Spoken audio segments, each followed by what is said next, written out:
Hello बच्चों, आज हम एसएसटी का चैप्टर 8 पढ़ेंगे जिसका नाम है सभ्यता का आरंभ। यानी कि सभ्यता की शुरुआत कैसे की, इसके बारे में आज हम जानेंगे। पहला किसान कैसे बना। लगभग 10,000 वर्ष पूर्व हिम युग का अंत हुआ। हमने पढ़ा था कि पृथ्वी जो थी पूरे बर्फ़ की तरह थी, धीरे धीरे क्या हुआ, पिघलना शुरू हुई, तो हिम युग क्या हुआ, ख़त्म हुआ। पिघलती हुई बर्फ से विश्व के कई भागों में अत्यधिक पानी फैल गया। अब जब बर्फ पिघलेगी तो वो पानी में बदलेगी, तो बहुत सारे भागों में क्या हो गया, पानी फैल गया। शीघ्र ही मनुष्य ने पशुओं को पालतू बनाना और खेती करना सीख लिया। सबसे पहले जब इंसान आया तो उसने क्या देखा कि कैसे मैं जानवरों को पालूंगा अपनी सहायता के लिए और कैसे हम खेती करेंगे अपने खाने के लिए। शिकार करने वाले और फल व सब्जी इकट्ठा करने वाले इन लोगों को यह ज्ञान हो गया कि यदि वे अनाज के बीज गीली ज़मीन में बोएंगे तो कुछ महीनों के बाद उन्हें इसकी फसल तैयार मिलेगी। अब उन्हें पता चलने लगा कि भाई वो क्या करते थे, पहले एक जगह से दूसरी जगह घूमते थे, शिकार करते थे या फलों को इकट्ठा करके खाते थे, सब्जियों को खाते थे, लेकिन उन्हें खेती करना नहीं आता था। खेती करना कैसे आया, जब उन्होंने देखा कि अनाज के कुछ बीज क्या हुआ, ज़मीन पे गिर गए और कुछ टाइम के बाद उनमें क्या हुआ, पौधे आने लगे। तो उन्होंने फिर चेक करके देखा कि अनाज के बीज को गीली ज़मीन में उन्होंने बोया और कुछ महीनों के बाद वो फसल तैयार हो गई। यहाँ से उन्होंने खेती करना सीखा। उन्होंने जंगली गेहूँ और जौ के बीज इकट्ठे किए और खेती शुरू की। कौन कौन से बीज, जंगली गेहूँ और जौ, इसकी खेती शुरू की। शुरुआत में पश्चिमी एशिया में प्रारंभिक खेती हुई। सबसे शुरुआती खेती कौन सी जगह पे हुई थी, पश्चिमी एशिया में, यानी एशिया के पश्चिमी भाग में। इस क्षेत्र में आज तुर्की, जॉर्डन और इराक स्थित है। कि जो हमारा पश्चिम का एरिया पड़ता है ना, वहाँ पे क्या क्या आते हैं, तुर्की है, जॉर्डन है और इराक है। किसानों ने भेड़, बकरी और सूअर जैसे जानवरों को पालना भी सीख लिया। अब किसानों ने खेती तो शुरू कर दी। अब उन्होंने जो जानवर पाले थे, कौन कौन से पाले थे, भेड़, क्योंकि भेड़ की ज़रूरत किस लिए होती थी, उसकी ऊन बनाने के लिए।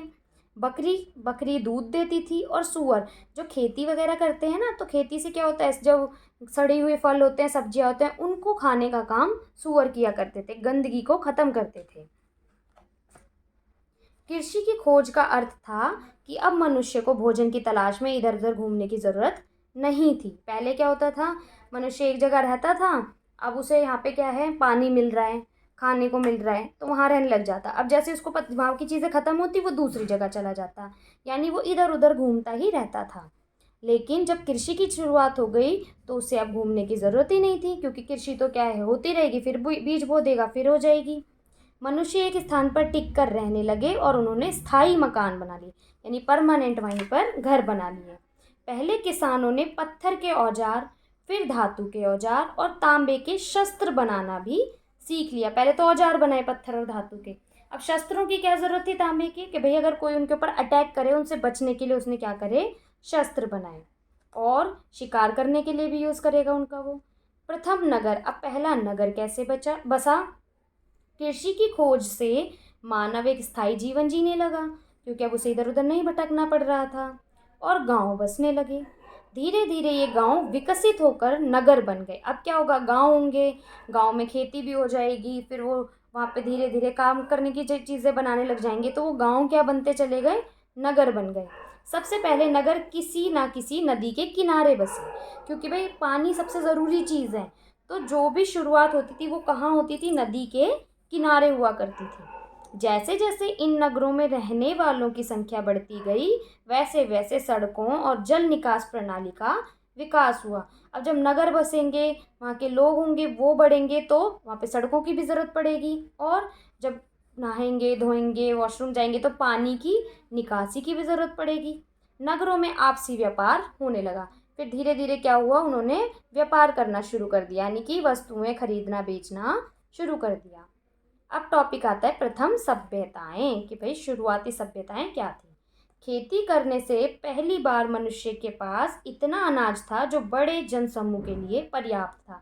अब ऐसा तो नहीं है खेती करेंगे तो सिर्फ 1 किलो गेहूँ उगेगा, 1 किलो चावल उगेगा, खेती तो भाई बहुत बड़े एरिया में होती है।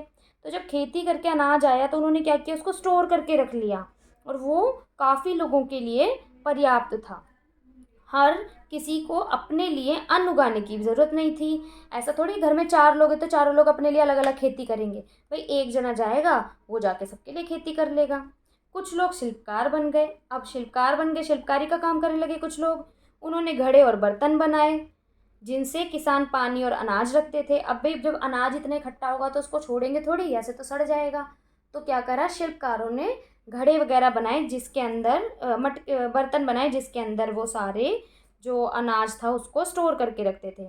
घड़े बनाए ताकि उसमें पानी पीने का रख सकें।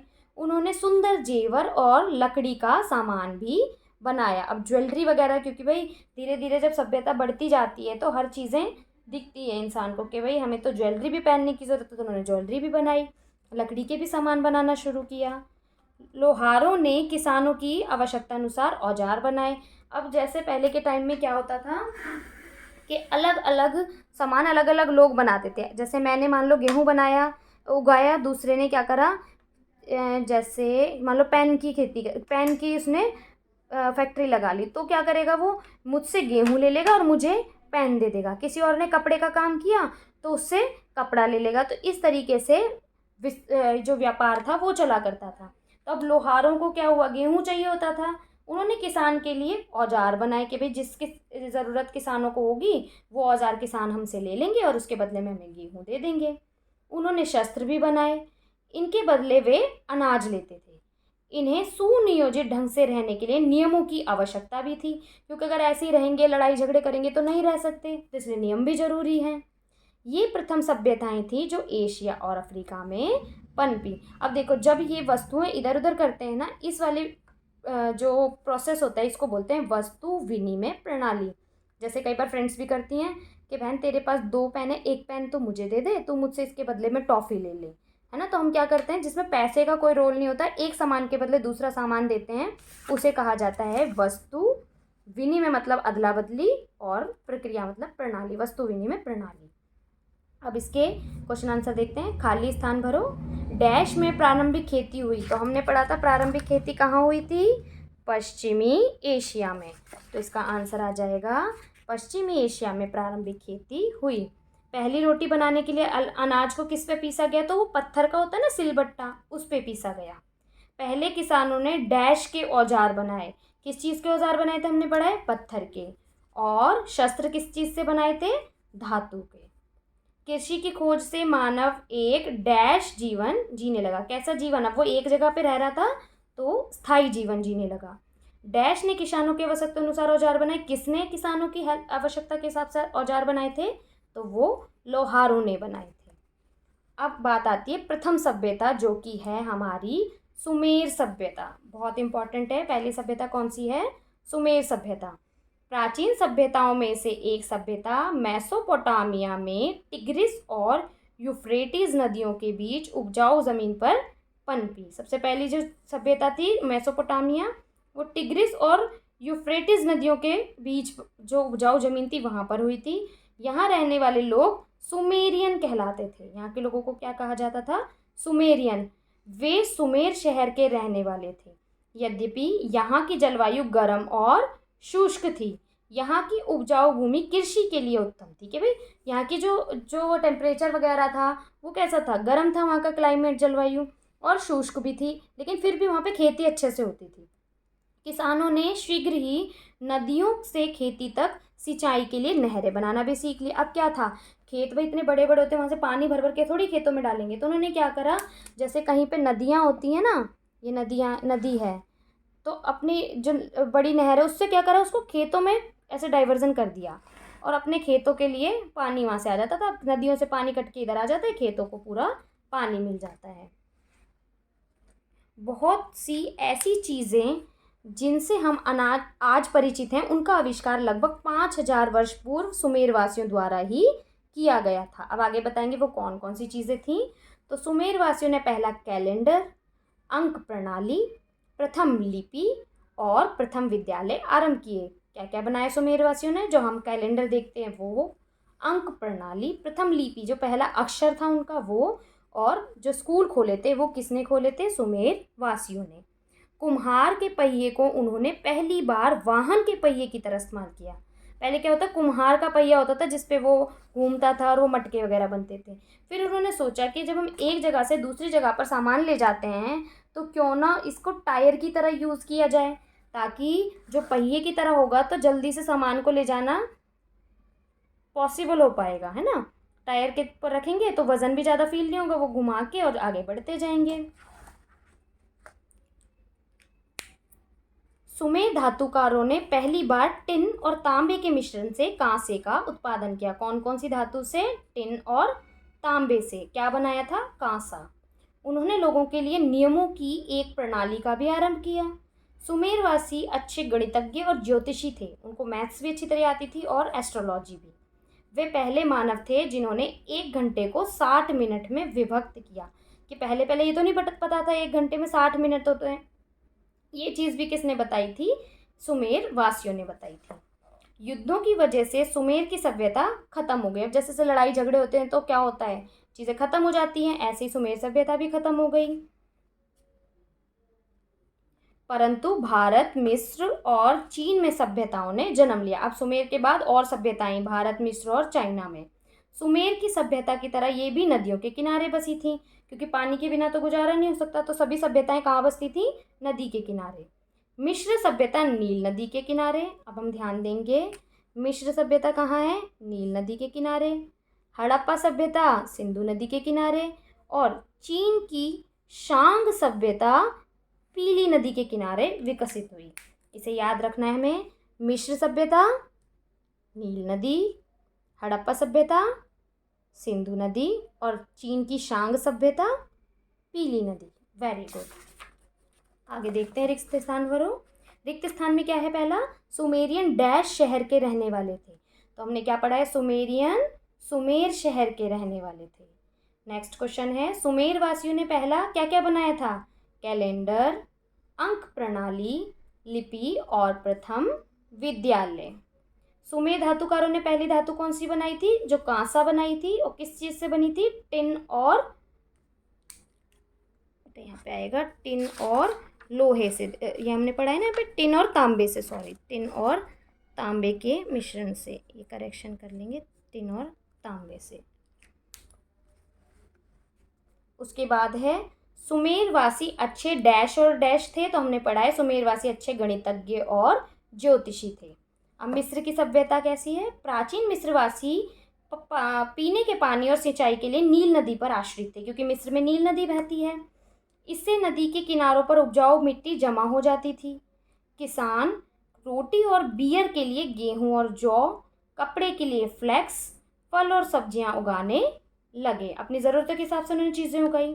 उन्होंने मवेशी और भेड़ पालना शुरू किया, पालतू जानवर पाल ले, भेड़ पाले। जैसे जैसे बसेरे बढ़ते गए, इन बसेरों ने राज्यों का रूप ले लिया। अब वो बसेरे क्या बन गए? राज्य बन गए, जिसका एक राजा था। प्राचीन मिस्रवासी अपने राजाओं के लिए बड़े बड़े मकबरे बनाते थे, जिन्हें पिरामिड कहते हैं। आज भी पिरामिड के अंदर डेड बॉडी रखी जाती है ना। ये लोग मरणोपरांत जीवन में विश्वास रखते थे। इन्हें लगता था कि मरने के बाद भी एक जीवन होता है, तो इसीलिए ये मकबरे में राजा के मृत शरीर के साथ वे सारी चीज़ें रख देते थे जो अगले जीवन के लिए ज़रूरी होंगे। उन्हें लगता था कि भैया राजा को जिस जिस चीज़ की ज़रूरत है ना, वो मरने के बाद उसके साइड में रख दो, ताकि उसका दूसरा जन्म हो तो वहाँ पे उसके काम आ जाए। इन्हीं चीज़ों से वैज्ञानिकों को इस 1000 वर्षों पुरानी सभ्यता के बारे में पता चला, क्योंकि जब ज़मीन में खुदाई की गई तो वहाँ से सामान निकला और सामान से पता लगा कि सामान कितने साल पुराना है। अगला टॉपिक है हड़प्पा सभ्यता। 5000 वर्ष पूर्व प्राचीन भारत में सिंधु नदी के किनारे में हड़प्पा सभ्यता विकसित हुई। ये मिस्र और सुमेर दोनों सभ्यताओं की अपेक्षा अधिक विकसित थी, ठीक है, यानी उससे ज़्यादा डेवलप्ड थी। हड़प्पा, मोहनजोदड़ो और लोथल के शहर बहुत बड़े थे। मोहनजोदड़ो में 40,000 से भी अधिक लोग रहते थे, ठीक है। प्रत्येक शहर में एक पहाड़ की चोटी पर महत्वपूर्ण भवनों का समूह था। भाई उन्होंने एक अपनी पहचान बना रखी थी, पहाड़ की चोटी पर एक महत्वपूर्ण भवन बनाते थे। ये मंदिर, सार्वजनिक स्नानघर और अनाज के गोदाम थे। और चोटियों पर और क्या क्या चीज़ थी? मंदिर थे और सार्वजनिक स्नानघर, यानी कि जहाँ पे सब लोग नहाने जा सकते हैं, वो थे, और अनाज के गोदाम थे। हड़प्पा की गलियाँ सीधी थीं, ऐसा नहीं टेढ़ी मेढ़ी थी, बिल्कुल सीधी सीधी थी। इनमें मकानों की कतारें थी, लाइन से बिल्कुल मकान बने हुए थे। इनमें से कुछ इमारतें 2 मंजिल की भी थी। बड़े मकानों में पीने के पानी के कुएं भी थे। मोहनजोदड़ो के लोगों ने पहली जल निकास प्रणाली की व्यवस्था की, क्योंकि नाली वगैरह ये सब इनके समय में प्रचलित हुई थी। स्नानघर इस समय के सबसे अच्छे थे। मकानों में स्नानघर और शौचालय थे। घर की नालियाँ, घर का गंदा जल गली वाली नाली में ले जाती थी। गलियों में नालियाँ भूमि के नीचे थी, ऐसे उगड़ी हुई नहीं थी कि कीड़े जाएं, उसमें जमीन के नीचे नीचे से नाली निकाली हुई थी। मोहनजोदड़ो और हड़प्पा के लोगों की लिखने की भी अपनी प्रणाली थी, ठीक है, वो अलग तरीके से लिखते थे। इनकी लेखन कला के उदाहरण मिट्टी की पट्टियों, मोहरों के रूप में इस्तेमाल की जाती थी। कि वो क्या करते थे, जो लिखने की प्रणाली थी या तो मिट्टी की पट्टियों पर थी या मोहर बना के यूज़ करते थे। वैज्ञानिकों का मानना है कि ये मोहरें व्यापारियों द्वारा कपास के गट्ठे या अनाज के बोरों पर चिन्ह लगाने के लिए प्रयोग की जाती थी, कि भाई ये किसका थैला है, उसके लिए मोहर लगाने के लिए बिजनेसमैन अपने उसका यूज़ करते थे, व्यापारी यूज़ करते थे, ठीक है, मर्चेंट्स। ऐसा भी समझा जाता है कि भूकंपों और बाढ़ों या महामारियों के कारण मोहनजोदड़ो, हड़प्पा और लोथल सभ्यताएं नष्ट हुई। जैसे सुमेर सभ्यता कैसे नष्ट हुई थी, युद्ध की वजह से, ऐसी मोहनजोदड़ो किस वजह से हुई थी, भूकंप आए थे, बाढ़ आई थी या कोई ना कोई महामारी आई थी। जैसे आजकल कोरोना महामारी चल रही है ना, ऐसी कोई महामारी आई थी जिसकी वजह से ये नष्ट हुई होगी, ऐसा माना जाता है। अब चाइना की सभ्यता देख लेते हैं। प्राचीन चीन, शांग नाम की प्राचीन चीनी सभ्यता कौन सी नदी के किनारे है, हमने पढ़ा था, पीली नदी घाटी के आसपास विकसित हुई। यहाँ के लोगों ने लेखन प्रणाली, रेशम के वस्त्रों और ईंट, मिट्टी और लकड़ी के भवन बनाने की शुरुआत की।